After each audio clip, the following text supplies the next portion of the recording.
দিদিকে হোস্টেলে রেখে আসছি তো। ওমা, হোস্টেলে দিলে আর ফিরানো যায় না, রাত হয়ে গেছে দেখছো, আর রাত্রেও এখন দিদি হোস্টেলে থাকবে।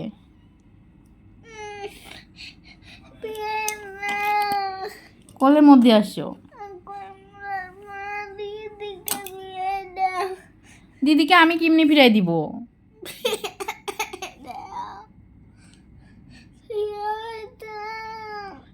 বাবা তো দিদিকে রেখে আসছে হোস্টেলে।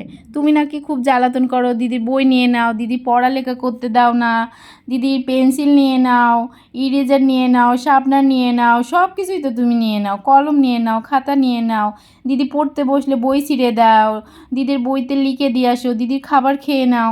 তাছাড়াও কালকে তুমি চকলেট খেতে দাও নাই দিদিকে, এত বড় একটা চকলেট নিয়ে আসলে একটু দিদিকে দাও নি, তাই জন্য দিদিও চাইছে যে এখন থেকে হোস্টেলে থাকবে, তাই রেখে আসছি।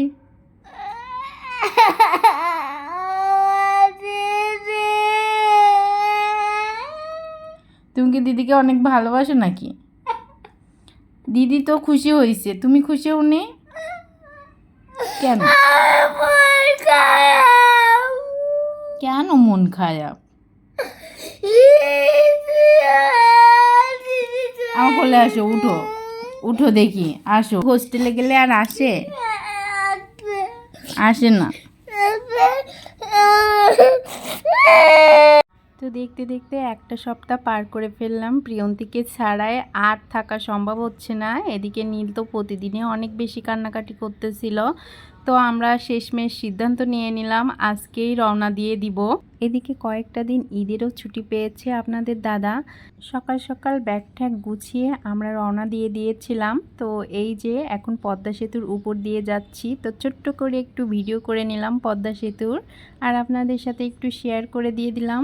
আসলে প্রতিটা ভাই বোনের সম্পর্ক মনে হয় এমনই, সারাদিন ঝগড়াঝাটি মারামারি খুনসুটি লেগেই থাকবে, কিন্তু দিন শেষে কেউ কাউকে ছাড়া থাকতে পারে না। তো আমরা সব সময় বাইরের দিকটা দেখে বিচার করি, কিন্তু ভেতরটা কখনো জানার চেষ্টাই করি না। ভাই বোনের এই মিষ্টি মধুর সম্পর্ক আজীবন স্থায়ী হোক। তো আজকের ভিডিও এই পর্যন্তই, টাটা।